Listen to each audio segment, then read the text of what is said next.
सबको नमस्कार।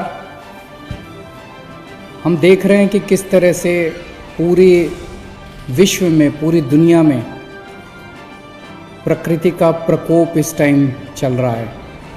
पूरी दुनिया के अंदर कोरोना की वजह से लोग दुखी हैं। प्रकृति के सामने सब लोग बेबस हो जाते हैं। कितने शक्तिशाली देश, America, Spain, England, France, Italy,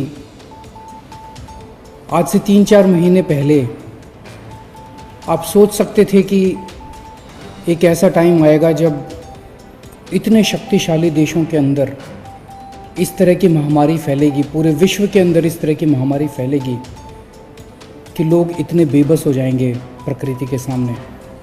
हम सोच भी नहीं सकते थे।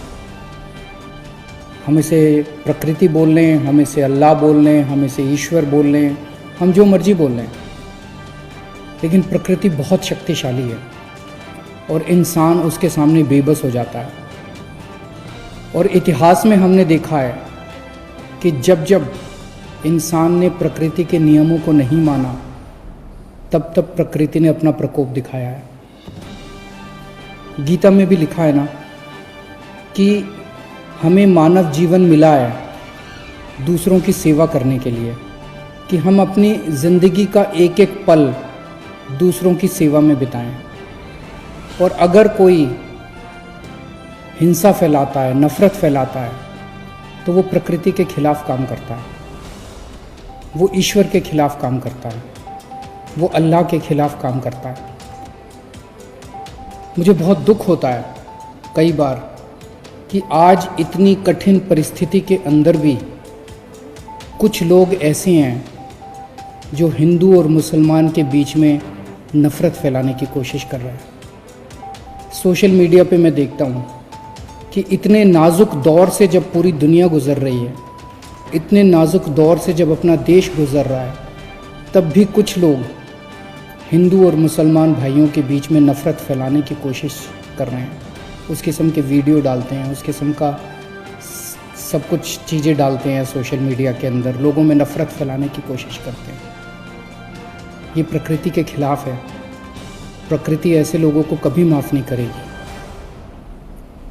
हमारा देश आगे बढ़ेगा जब ये पांचों उंगलियां एक मुट्ठी की तरह एक साथ काम करेंगी। जो लोग हिंदू और मुसलमान के बीच में नफ़रत फैलाने की कोशिश करते हैं, वो केवल प्रकृति के खिलाफ काम नहीं कर रहे, वो भारत के साथ भी गद्दारी कर रहे हैं, देश के साथ भी गद्दारी कर रहे हैं। सभी धर्म और सभी जातियों के लोग जब मिलके एक साथ एक मुट्ठी की तरह काम करेंगे, तभी देश आगे बढ़ेगा, तभी इंसानियत आगे बढ़ेगी, तभी मुल्क आगे बढ़ेगा और तभी हम कोरोना से लड़ पाएंगे। पिछले कुछ दिनों में दिल्ली में कोरोना के केस काफ़ी तेज़ी से बढ़े हैं। मैं देख रहा था डेटा, 9 अप्रैल को जैसे केवल 51 केस बढ़े थे, 10 अप्रैल को 183 केस बढ़ गए, 11 अप्रैल को 166 केस बढ़ गए, 13 अप्रैल को कल 356 केस बढ़ गए। ये चिंता का विषय है। ख़ास तौर से आप सबका मुख्यमंत्री होने के नाते, दिल्ली का की जिम्मेदारी होने के नाते मुझे काफ़ी चिंता इसको लेके, हम सब दिल्ली के लोगों के लिए ये चिंता का विषय है। दिल्ली के ऊपर एक एडिशनल बर्डन हुआ। दिल्ली देश की राजधानी है, तो पिछले 2 महीने के अंदर विदेशों से बहुत सारे यात्री आए। वो बॉम्बे भी आए, हैदराबाद भी आए, कलकत्ता भी आए, चेन्नई भी आए, लेकिन दिल्ली में सबसे ज़्यादा आए। और हम देख रहे थे कि किस तरह से दूसरे देशों के अंदर कोरोना फैला हुआ था और वहाँ से अपने देश में आया। दिल्ली में सबसे ज़्यादा यात्री आए, इसलिए दिल्ली पे थोड़ा ज़्यादा बोझ उसका पड़ा। दिल्ली में एक और घटना घटी मरकज़ की, उसका भी एक एडिशनल बर्डन दिल्ली के ऊपर पड़ा। इन कारणों से दिल्ली के अंदर अभी केस थोड़े ज़्यादा हैं, पर हम सब लोग मिलके इसको संभाल लेंगे, ऐसा मेरा दिल कहता है, ऐसा मुझे विश्वास है। इस स्थिति को हम लोग संभाल लेंगे। अभी तक हमने संभाला, इसको ज़्यादा फैलने नहीं दिया। इतने सारे केसेस आए थे, इतने सारे केसेस हुए थे, इसको हमने ज़्यादा दिल्ली के अंदर फैलने नहीं दिया और हम सब लोग इसको मिलके संभालेंगे। आज प्रधानमंत्री जी ने लॉकडाउन को 3 मई तक आगे बढ़ाया है। ये बहुत ज़रूरी भी था, क्योंकि अगर नहीं बढ़ाते तो फिर कोरोना और ज़्यादा फैल जाता। दिल्ली के अंदर हमें सबका साथ मिला है पिछले कुछ दिनों में। दिल्ली के लोगों ने बड़ी हिम्मत के साथ लॉकडाउन की जो शर्तें थी उनका पालन किया है। अब आने वाले समय में भी अगर हमने 2-3 हफ्ते और अच्छे से इसका पालन किया तो मैं उम्मीद करता हूं कि हमें लॉकडाउन से, हमें कोरोना से मुक्ति मिल जाएगी। पिछले कुछ दिनों में हमने कंटेनमेंट जोन्स बनाए हैं खूब सारे, 47 कंटेनमेंट जोन, मतलब जिस इलाके में 3 या 3 से ज़्यादा कोरोना के मरीज़ मिलते हैं तो उस पूरे इलाके को हम सील कर देते हैं। उस इलाके के बाहर किसी को नहीं जाने देते और इस इलाके के अंदर किसी को नहीं आने देते। उस इलाके को सारे को सैनिटाइज करते हैं।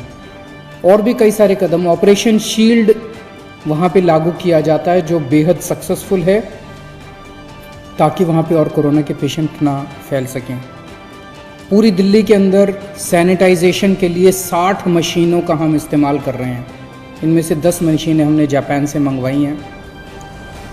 इसके अलावा 14,000 हमने कोरोना फुट वॉरियर्स की टीम्स बनाई हैं, जो कि पूरी दिल्ली के अंदर घर घर के अंदर जाके, जहाँ जहाँ कंटेनमेंट जोन्स है वहाँ पे घर घर में जाके ये कोरोना से के बारे में अवेयरनेस फैलाएंगे, सर्वेलेंस करेंगे, आइसोलेशन करेंगे। कई सारे काम इन 14,000 टीम से करवाए जाएंगे। तो बहुत सारे कदम हम सब लोग मिलके उठा रहे हैं। आप सब लोगों को बहुत तकलीफ़ हो रही है, मैं जानता हूँ, मैं समझता हूँ।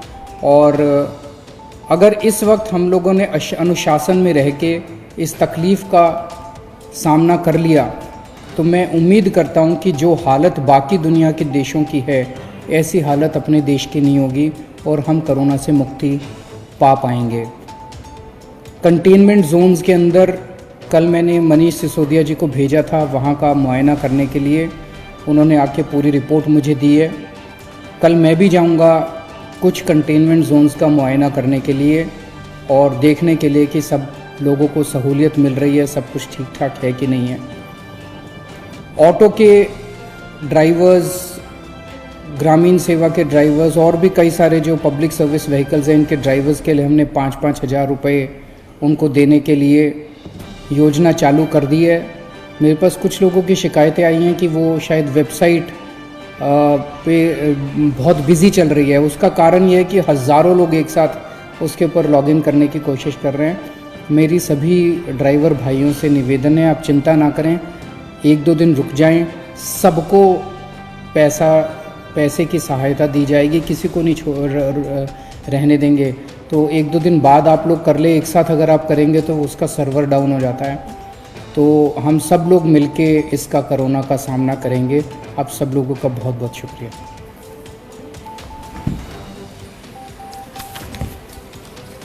अगर आप हमारा ये वीडियो YouTube पर देख रहे हैं तो हमारे चैनल को सब्सक्राइब करें, बेल आइकन को दबाना ना भूलें।